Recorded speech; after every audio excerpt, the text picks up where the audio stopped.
Hello, everybody. My name is Beckwith, Paul Beckwith. And in the last video, I said it was pretty obvious to anybody that wanted to look that the Antarctic was undergoing a regime shift or an abrupt change or a transition from one state to another state, probably irreversibly. And this is extremely critical information for the planet. I've often talked about the loss of Arctic sea ice and the changes in the Arctic and the polar amplification, how the Arctic is warming 4 times faster than the global average, and the loss of sea ice and snow cover is making it a darker place. Darker place, it's absorbing more solar radiation, therefore less and less sea ice, heading towards a case where there's a minimal amount of ice around the fringes of the Arctic, less than 1 million square kilometers. I called it the Blue Ocean event, the Arctic Blue Ocean event, and said that we're rapidly approaching it. Meanwhile, in the last decade, the behavior of sea ice around Antarctica has surprised just about everybody, and we're heading to an Antarctic Blue Ocean event a lot quicker than we are in the Arctic. In fact, I will be very surprised if we don't have an Antarctic Blue Ocean event in the next 10 or 15 years, say by 2040. So a new paper came out behind a paywall. It's called Emerging Evidence of Abrupt Changes in the Antarctic Environment. And this is one of the papers I referred to in my last video, but I've got a copy now of the review paper in its entirety, and it's chock full of very, very important information. So like I say, this video is extremely important. So in order to counteract the extreme direness and importance of it, I had to wear the glasses and the Sherlock Holmes hat. So we'll get rid of the Sherlock Holmes hat. It's elementary, my dear Beckwith. We'll get rid of the polarized sunglasses. And of course, I have to show you what I'm wearing here. So my name is Beckwith, Paul Beckwith, climate system scientist. Okay, so this is all to give you a good chuckle before I get into the nitty-gritty on what's happening in Antarctica and how it is so significant to the overall climate of our planet. And it does represent a major tipping point, a nonlinear change to a different state, a regime shift, if you like. And, it has the potential of making our climate unrecognizable in a decade, 15 years, something like that. So let's have a look about what all this is about. Okay, so I showed you some stuff from the paper. This came across my Facebook feed from Nature Portfolio, and they say read the review here. And I clicked on this link, and lo and behold, I got the whole paper. If you go directly from other links to the paper, you get something like this, where it's stuck behind a paywall. Okay, and I talked about the title and the abstract in the last video, but I'm going to show you the full paper and discuss the full paper here. So it's a review paper published online August 20th, 2025, and multiple authors, mostly from Australia. So human-caused climate change worsens with every increment of additional warming, although some impacts can develop abruptly. So I've often talked about abrupt climate system change. The potential for abrupt changes is far less understood in the Antarctic compared with the Arctic, right? We have had more of a focus on the Arctic, but evidence has emerged for rapid, interacting, sometimes self-perpetuating changes in the Antarctic environment. So we basically have had a regime shift or an abrupt change. It's reduced the Antarctic sea ice extent far below its natural variability of past centuries. Satellite records go back to the late 70s. Reconstruction goes back to 120 years, and pollen records, etc., ice core records go back that are proxies for sea ice going back 300 years. So we're far beyond natural variability in sea ice. The changes in Antarctica are actually more abrupt, nonlinear, and potentially irreversible when you compare them to Arctic sea ice loss. We've had a marked slowdown in the Antarctic overturning circulation, the ocean currents that are so vital for making the southern oceans a sink for carbon. This slowdown is expected to intensify, and it's occurring more quickly than the anticipated Atlantic meridional overturning circulation, or AMOC, slowdown. So what's one fascinating key point that jumps out is, many people have thought that as the AMOC slows down, the Atlantic overturning circulation would increase. But it looks like they're both significantly slowing down. This will completely change the overall climate system. And the Antarctic overturning circulation is slowing down faster than the AMOC is. The tipping point for unstoppable ice loss from the West Antarctic ice sheet, right, that's sitting on bedrock well below sea level. The tipping point could be exceeded, or maybe already exceeded, under best case CO2 emission reduction pathways. We've probably already left it too late. We're going to potentially initiate global tipping cascades like dominoes. One thing tips, another thing tips, another thing tips, and you're at a completely different state. So the regime shifts or abrupt changes that are occurring in Antarctica and Southern Ocean biological systems through habitat transformation, exceeding physiological thresholds, compounding breeding failures, they're increasing the extinction risk of the species that live around Antarctica.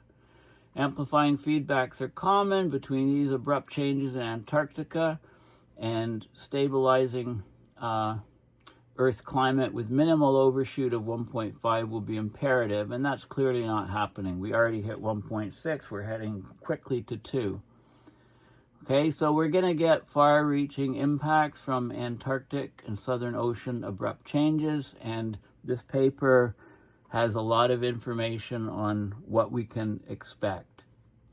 Okay, so little primer here. Human-caused climate warming, anthropogenic climate warming, has the potential to result in abrupt, sometimes unanticipated impacts on physical and natural systems, which develop faster, substantially faster than changes in their recent history. So the abrupt, large, and persistent changes can be described as regime shifts or phase changes or passing thresholds, nonlinear behavior. The system undergoes a critical transition to move to a quantifiably different state. Regime shifts may be difficult to reverse owing to self-amplifying feedbacks, including ongoing committed changes even after climate stabilization is achieved. So this poses challenges to the adaptive capacities of natural and human systems. In some cases, regime shifts describe substantial, widespread, frequently abrupt, and often irreversible impacts when tipping point thresholds are exceeded in large scale being greater than 1,000 kilometers size, parts of the Earth system. You also get physical and natural changes that don't really fall within the tipping point definition. So recently, the usefulness of tipping points framework has been questioned because of its oversimplification of abrupt change dynamics and across different systems, and it's unable to foster meaningful climate action. It hasn't led to more meaningful climate action. We talk about ever-increasing risks, and people just shrug their shoulders and turn the other way. Okay, so in this review, they look at the abrupt changes occurring in Antarctica and come to the conclusion that the system has had a regime shift it's tipped into different state, the whole Antarctic environment.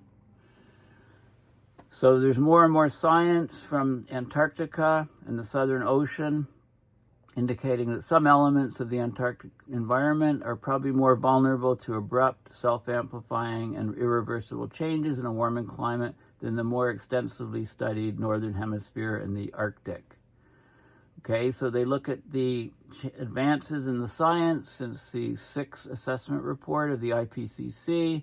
They look at multiple lines of evidence, including observed changes, the process understanding, reconstructions, future simulations. They look at Antarctic sea ice, Antarctic overturning circulation, Antarctic ice sheets and ice shelves, and Antarctic and Southern Ocean biology. Okay, so we've had a regime shift, significant abrupt changes. Okay, so let's just have a look at the data. Okay, so we'll just go to the data. The text describes it very, very well. Does a good job. This is Antarctic sea ice extent anomaly. This is from 1978, 1979 onwards. It's just from satellite data. The anomaly in 1 million square kilometers. You can see fluctuation here, and there's a slow increase in rise, which ends abruptly after 2015. There's an abrupt transition to a new state, which has been continuing. So this is the regime shift, okay, to vanishing Antarctic sea ice extent. The extent is any part of the ocean, any grid that has greater than 15% sea ice. So you can see this rapid decline, and you can take the record back. You can look at the sea ice anomaly, the edge of the sea ice, how far the edge extends out from the coastline. This is in kilometers, and you can see, a lot of variability, a lot of increase in the huge amounts of sea ice just prior to the snapping to the low ice state, to the tipping point. And you can see this is 2023 July is the red line. This is in Northern Hemisphere summer, Southern Hemisphere winter, and you can see this is near the maximum ice extent. Maximum's actually reached in September, so this is just prior to that. This is the edge of the ice, is the red line. The 1981 to 2010, the climatology, the average over this 30-year time period is the blue line. So you can see there's vast chunks of ice missing now. The ice is decreasing year-round around Antarctica. There's this region here, which is more ice, but you can see the trend is clearly downwards. You can take the satellite record using reconstruction to extend the satellite record for Arctic sea ice extent, and you can see that it was actually slightly dropping here, and then it's been increasing since about here, and then it just has dropped off a cliff. So this is anomalous. This isn't natural variability. You can take the record. This is another way of looking at it with moving averages and smoothing. Okay, so we've had an enormous decline in Antarctic sea ice. That's the first thing. We can compare it to the Arctic in these images. So this is the blue lines are Antarctica. The grayish or greenish line, the brownish line, whatever, the other color is Arctic. And this is the sea ice maximum, which occurs in Antarctica in September. And it occurs in the Arctic in March, the maximum. So you can see the Arctic maximum has been declining over time. This is through the satellite record.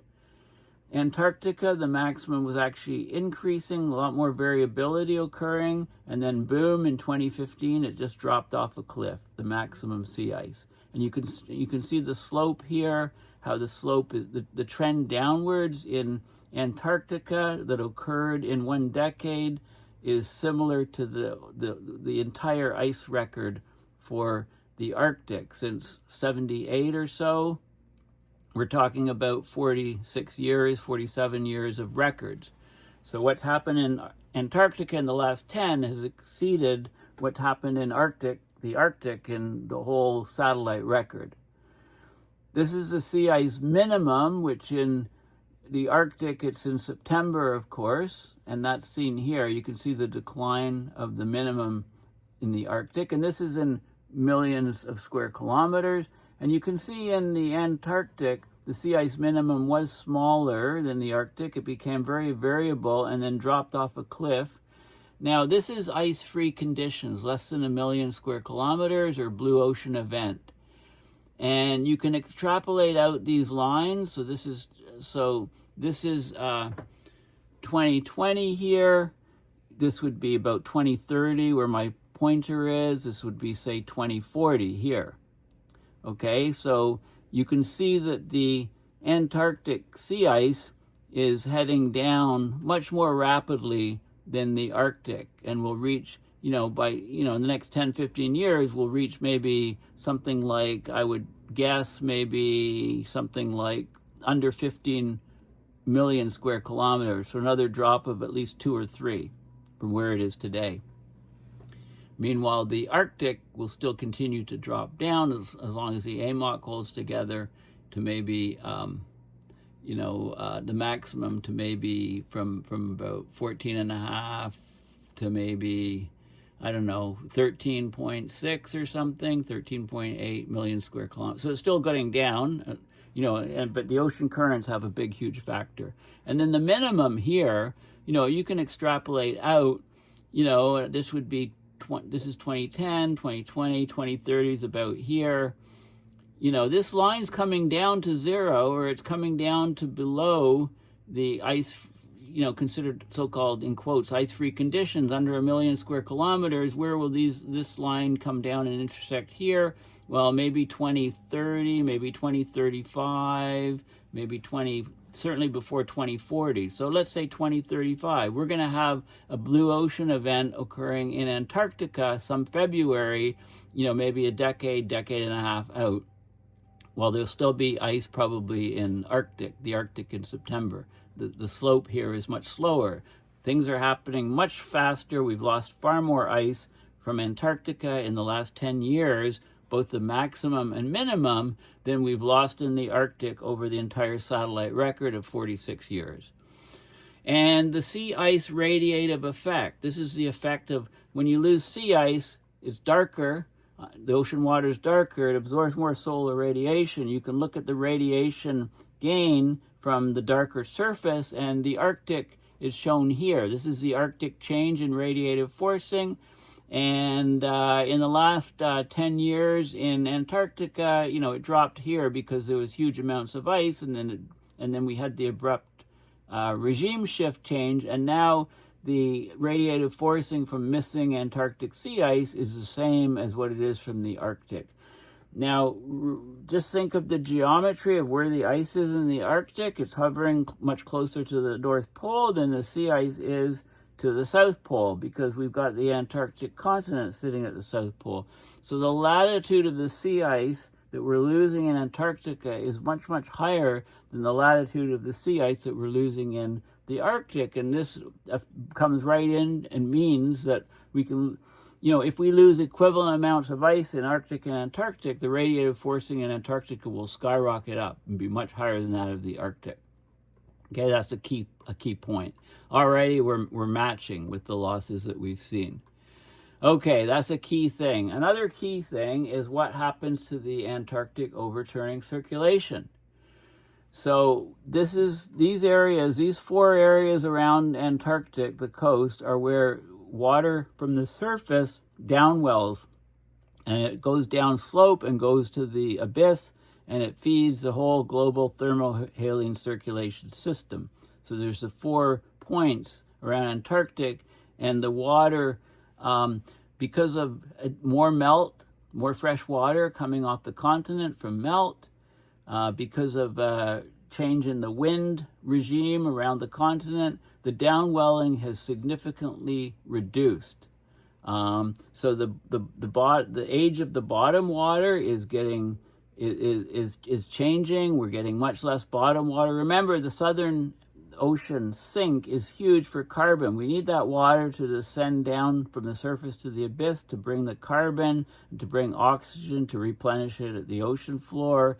And the upwelling elsewhere brings up nutrients, which are important for phytoplankton. So when the whole water cycle is changing, it has huge global implications. So this is the Antarctic overturning circulation, how it's changed since 1950. And you can follow the black line, which is the latest models, climate models, and you can see what's actually happening. If you do a high resolution model, look at the meltwater that's actually occurring, then you would follow this red line, which is a huge drop of the Antarctic overturning circulation, at least a 40% drop. Now, observations in the Weddell sector show a drop here of over, almost 30% from observations. Okay, they don't have data each year, but they have observations, data points. The observations in the Australian sector down here show a very, very sharp drop, almost 70% drop in overturning circulation, with some sort of recovery maybe to only about 35% drop, but still a very significant drop. So these are just data points. So anyway, if you take this point and this point, they're actually pretty close.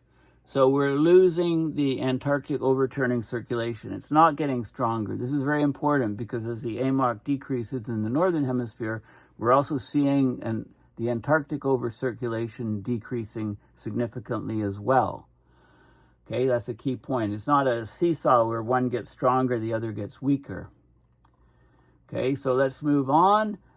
You can look at the vulnerability of the ice sheets that are sitting on the continent, which if they come off, they'll greatly raise sea level. We've got the West Antarctic ice sheet, which is grounded mostly on bedrock, and the East Antarctic ice sheet, the West Antarctic ice sheet grounded on bedrock below sea level, so it's susceptible to warmer oceans infiltrating in.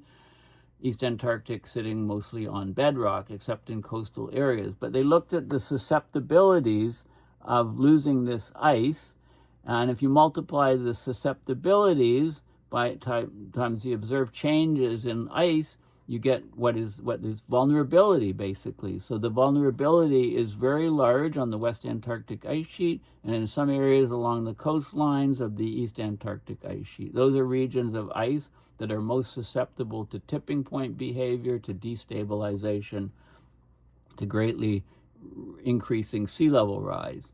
And then they go on. Let's just continue on the diagrams. You can look at the biology in the region.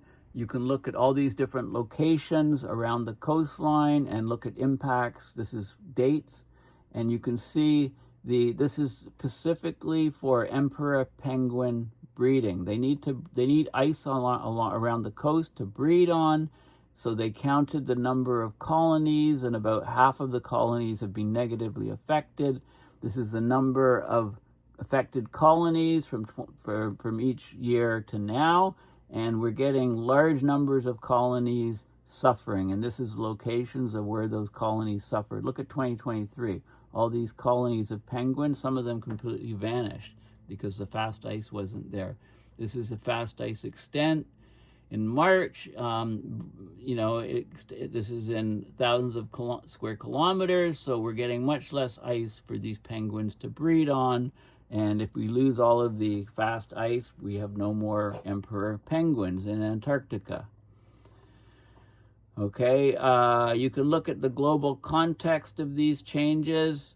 Let's just keep looking at the figures. So this is there's a lot of interactions in Antarctica. They show the ice sheet and ice shelf loss, and there's these black lines are positive feedbacks. There's negative feedbacks for the gray lines. Everything. This is to do with the ice sheet and ice shelf. This is to do with the ocean circulation around Antarctica. This is to do with the sea ice extent and decline. And these are the biological losses, and they're all connected by very important feedbacks. Nothing's happening in isolation.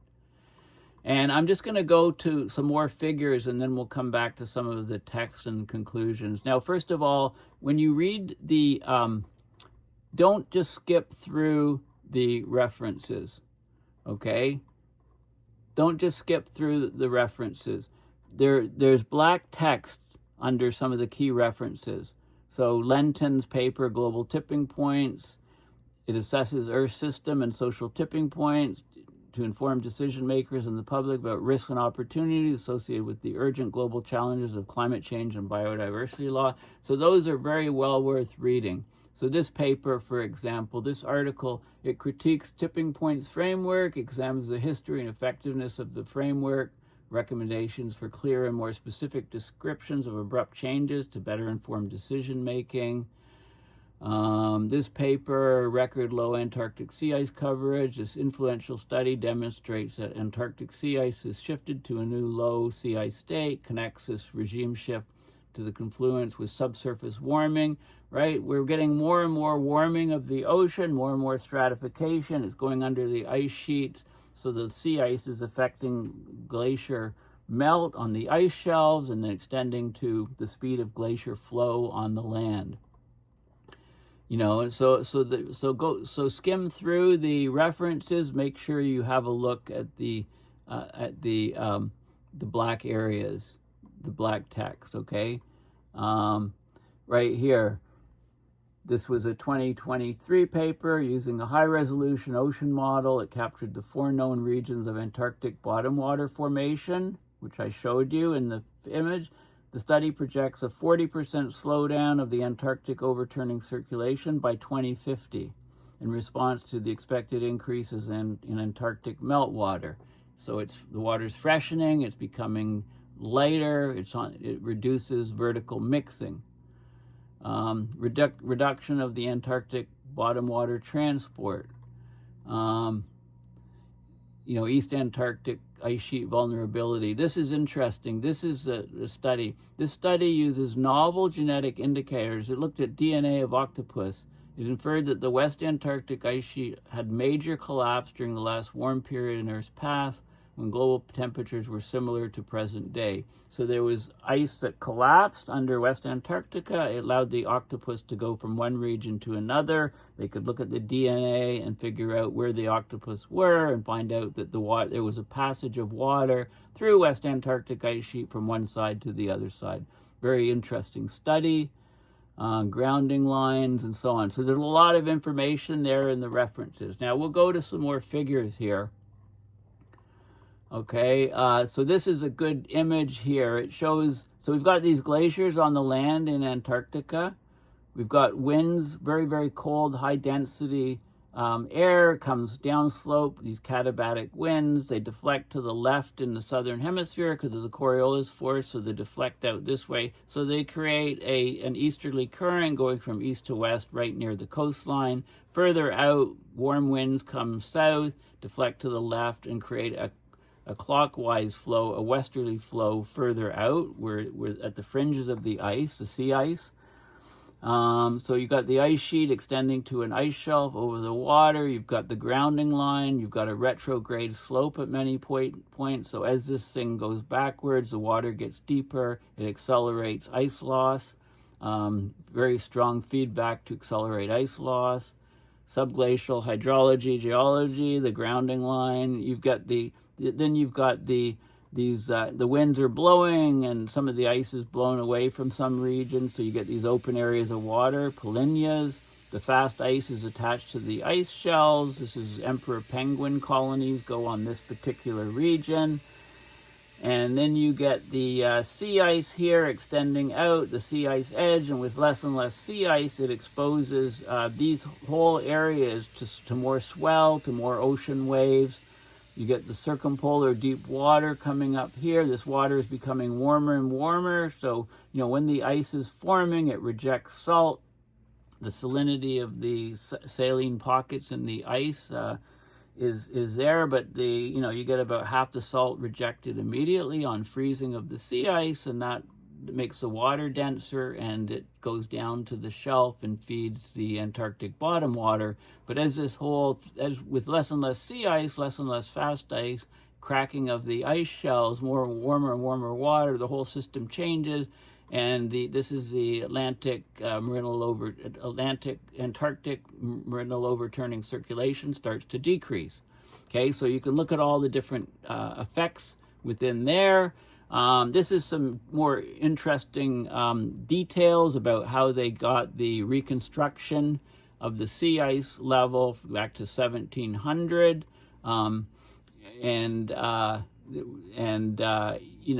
so we know that the sea ice collapse here is not natural variability.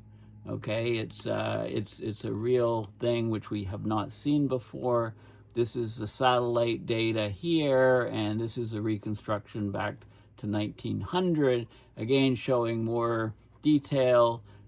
This is unprecedented, what's been happening in Antarctica since 2015, going back at least to 1700. Okay, then there's some more information on, this is how they got some information going back to 1700. It's the Ferrigno ice core, so they took an ice core here. These are the satellite observations here. They reconstructed from the ice core how much, what winds were doing, etc. So it was a proxy on sea ice.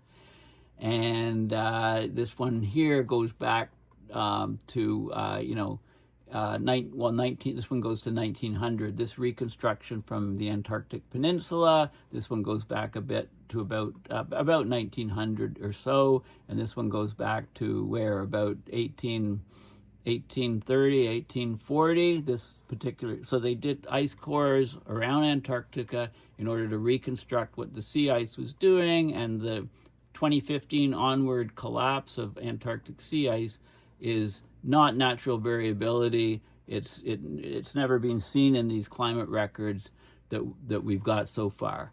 Okay, so that's very important.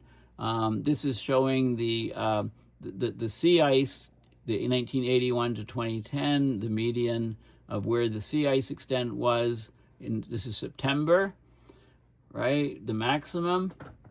And this is where it was in 2023, all that missing sea ice.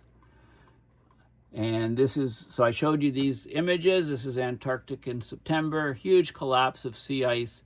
How do you put these numbers into perspective? Like, what's 20 million square kilometers? So let's have a look at that question. So first of all, Earth Null School, this is showing the winds. So you can see the downslope winds deflect to the left because of the Coriolis force. These are the katabatic winds. They curve this way, so you get a current moving around Antarctica very close to the Antarctica. But if the ice shelves extend out and sea ice extend out, it would be underneath. And then air coming in here deflects to the left, so you get the ocean currents out here, the fringes of the ice moving westerly. Okay, just some basic geometry. So here, put 20 million square kilometers into perspective with comparisons. That's how much sea ice there is around Antarctica in the winter.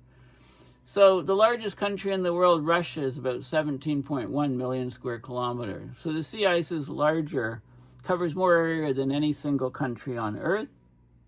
The Asian continent is about 44.6 million square kilometers. So the Antarctic sea ice is about half the size of Asia. It really puts it into context. So when you're missing that ice, or when it's there, you can imagine it has an enormous impact on the overall climate system. North America, including Central America and the Caribbean, South America is about just slightly under Asia size. So again, the sea ice around Antarctica is about half of that. All continents on Earth make up 148 million square kilometers of land. So 20 million square kilometers Antarctic ice. It's about 13.5% of all land surface on the planet. Right? Canada, the world's second largest country, is about 10 million square kilometers, about half of what the Antarctic sea ice is. And it's 90 times the size of Germany, this 20 million square kilometers. So 20 million square kilometers, larger than any country, half the size of Asia, it's twice the size of North America, covers roughly an eighth of Earth's landmass. Okay, so that just gives you an idea. I mean, it tries to put that 20 million square kilometers, what Antarctic sea ice is in the winter, into perspective. The global ocean currents, right, I often talk about the AMOC, and this is the AMOC up here. Gulf Stream comes up, descending points here. But in the Southern Ocean, there's 4 different points. Only 2 are shown, right? So this is really slowing down the AMOC, and it could shut off, meaning the whole lower latitude area is increased. But it turns out that the Antarctic meridional overturning circulation is actually decreasing just along the same route as the AMOC and could actually shut off sooner, if the Antarctic goes to a blue ocean event sooner. And, no current, no descending here, the carbon sink fails, most of the carbon stays in the atmosphere, oceans, climate change, greenhouse gases skyrocket, climate change skyrocket. We passed these tipping point thresholds. There's a cascade of other tipping points, and we're in a totally different world. And if this gives way, you say in the next 10 or 15 years, 20 years, we have a totally different world. So this is sort of what we're facing. What happened when we had massive melting before in the past, between 14,700 and 13,500 years ago, global sea level rose from somewhere from between 16 and 25 meters, 52 feet, 82 feet in 400 to 500 years. The mean rates were 40 to 60 millimeters rise of sea level per year. Okay, this is Meltwater Pulse 1A, the fastest rise of sea level in the last 25,000 years. Peak of the last ice age about 21,000 years ago. Right, this rise here is about it's not quite 20 times what today's sea level rise is. It's like 15 times or whatever, right? I mean, we're talking about massive sea level rise, the likes of which we haven't seen before. Coming out of an ice age before, there was huge melting, huge sea level rise, but we're already up here. A massive sea level rise could be in the cards for us. So let's go back to the paper again. I think that was, they did some scenarios where this is temperature anomaly, and if you suddenly have zero emissions a certain year, what would happen to the temperature, what would happen to the Arctic sea ice extent, what would happen to the Antarctic sea ice extent. I mean, the Arctic sea ice extent and stuff could kind of stabilize is what it's showing, but it looks like Antarctica is still heading down in most of these scenarios. And again, they looked at susceptibilities, times observed changes to give you a vulnerability of Antarctica. So some of the ice dynamics, like the surface slope, buttressing occurs in some region where the ice is kind of blocked. The ice on East Antarctica is blocked. The marine ice sheet, these are ice sheets that are sitting on bedrock below sea level, mostly in the West Antarctic, but there's some down here in South Antarctic. The past extent, geothermal heat, sedimentary basins and things. And so you can put together and get the susceptibility of the ice to melt. The observed changes, we're seeing albedo changes. We're seeing temperatures increase across a lot of Antarctica. Elevation decrease as the glaciers melt. They go to lower elevations, warmer air. Surface mass balance, where there's more melting than snow forming, new ice. Acceleration and mass loss, and if you munch all those things together, you get the observed changes in the ice, and if you multiply these two together, you get like the overall vulnerability, mostly in West Antarctic, but in pockets around the continent as well. And how do we improve the predictability, right? More and more observations, better models, reconstructions. So, more information on the ice sheet, on the ice sheets, on the ice shelves, on the ice shelf loss, right? Overturning circulation slowdown, more information on that, more monitoring of how much water is descending, the sea ice decline, good monitoring on that, and also the biological losses of life around Antarctica. So all those things together are discussed in this paper, the connections between them. We'll just go to the global context of abrupt Antarctic change.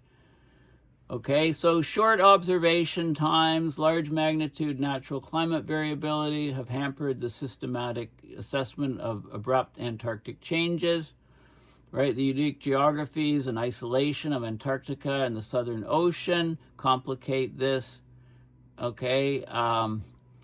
There's multiple, but now multiple aspects of human-caused climate change are driving physical and biological changes in the Antarctic region. They're increasing the chances of generating regime shifts in the whole environment of the Antarctic, and it looks like they've already passed some tipping points, like the tipping point for ice. So when does that extend to the tipping point for ice shelf melt? Right? The water is warming. All of these things are under play. So these climate pressures include increases in ocean heat, in atmospheric warming, changes in atmospheric circulation, jet streams, polar vortex, stratospheric polar vortex, Rossby waves, Faroe waves, polar cells, right? All these jet stream interactions, the gears of the jet stream changing. Sea level rise, we're talking about maybe a 10 or 15 or 20 times increase in sea level rise when Antarctica starts giving way, the ice on the land. Ocean acidification, right? And then there's these trends many of these trends are breaking and in the last 10 years and getting worse. They give an example, the collapse of the Conger-Glenser ice shelf in March 2022. That's been linked to an intense atmospheric river hitting Antarctica, a heat wave event in East Antarctica. There are the associated strong winds and high swells that impacted the ice shelf, just snapped it, broke it. Such extreme events may make abrupt changes more likely to occur, as has been argued for the Arctic, by transforming slowly growing climate pressures into abrupt and potentially irreversible changes in the Antarctic environment. Right? There's multiple interactions between the abrupt changes in Antarctica and the Southern Ocean.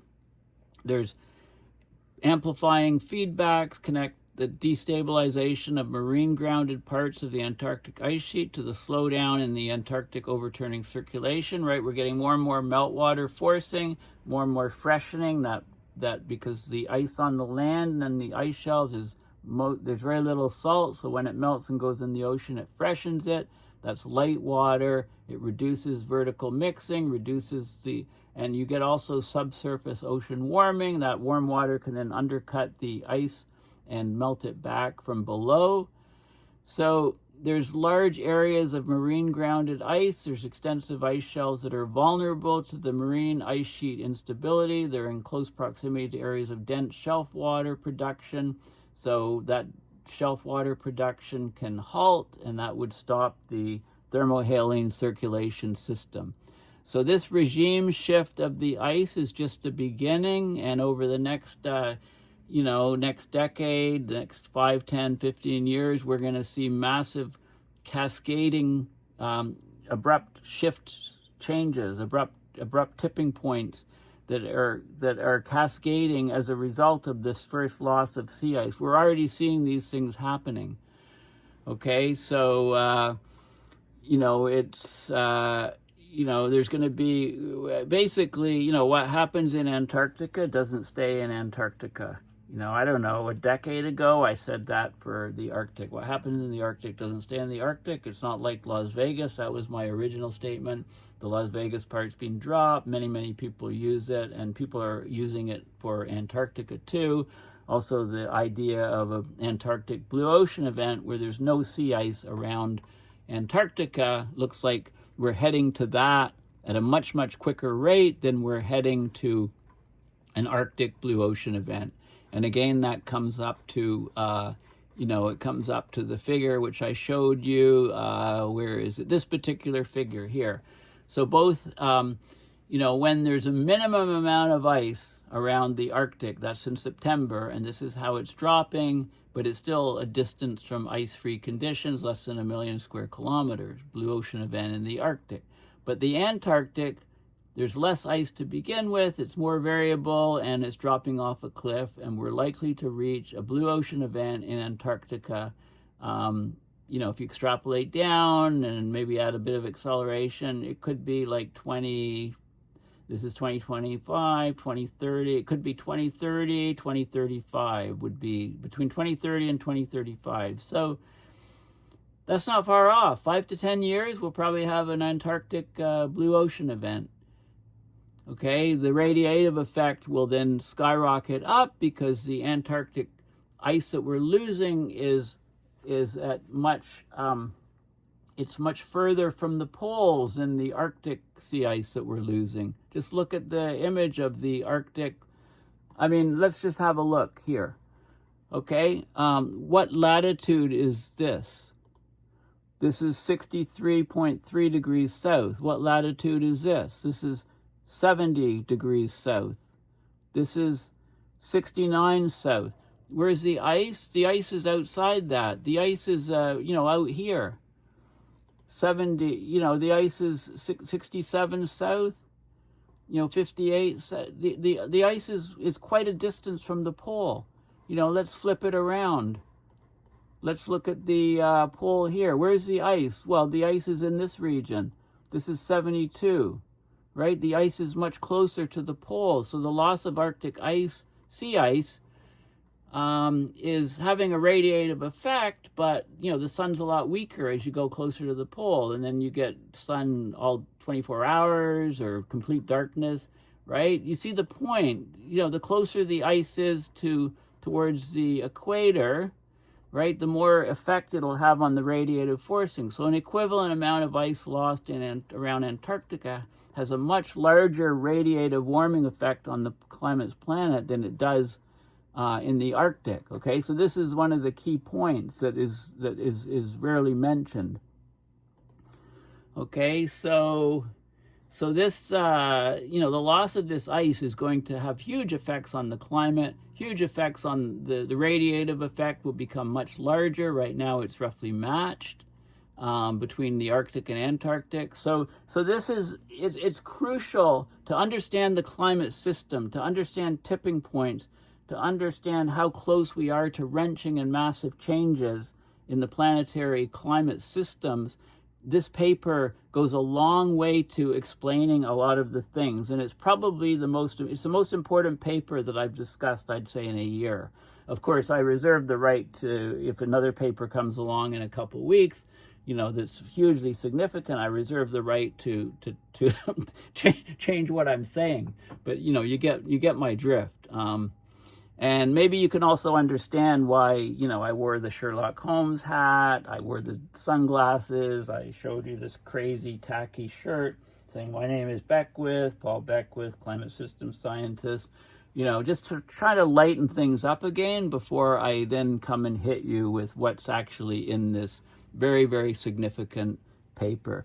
So thank you for listening. And, please go to paulbeckwith.net and donate at PayPal to support my research and videos. I also have, you can just go on Patreon and search for Paul Beckwith, right? I should put the link, but I have a Patreon page as well. I don't want to put my videos behind a paywall. I don't want to monetize my YouTube channel so that you get inundated with ads, or put it behind a paywall, but, I have to survive, and donations are way, way down. I know times are tough, for a lot of people, but in order for me to keep doing these videos, I have to figure out ways that I can keep doing them, and, I may have to go soon to some sort of paywall thing. I mean, if you set up on Patreon like $3 a month or something, if enough people did that, then I'll stop bugging you about money and funding for my work. But anyway, that's the reality of the situation right now. I've been doing these videos for a long time, so please consider a one-time donation or a monthly thing. Just a coffee a month sort of thing. That would go a long way. I've got 43,000 subscribers. So, if even a small percentage of those people, put in a monthly thing of like $3, $4, $5 a month, whatever, they're not going to miss it, hopefully. And it will really help me keep these videos free for everybody, which is, what my objective is. So anyway, thank you for listening. And I think my son still has the Paul Beckwith store open. So, you know, here's here's a tacky t-shirt right here. My name is Beckwith, Paul Beckwith. So there you go. That's what I'm wearing here, only it's gray. I mean, my personal favorite is, of course, what happens in the Arctic doesn't stay in the Arctic, and now I'll have to come up with a new one. What happens in Antarctic doesn't stay in Antarctic. And this one here is also good, connecting the dots, abrupt climate system change. All hell is breaking loose, climate mayhem. Actually, this one here, you can ignore climate change, but it won't ignore you. That's a perfect one for the U.S. Government. Thanks for listening, and very, very important stuff. I mean, read this paper. Try to understand this paper. You'll learn a lot about what's going to be happening to our climate system moving forward, 5 years, 10 years, 15 years. Thanks again. And, you know, make sure another thing you can do is you can forward my video to friends. Email it, send the link, share it on social media. That will really help me a lot too. Okay, thanks. Bye for now.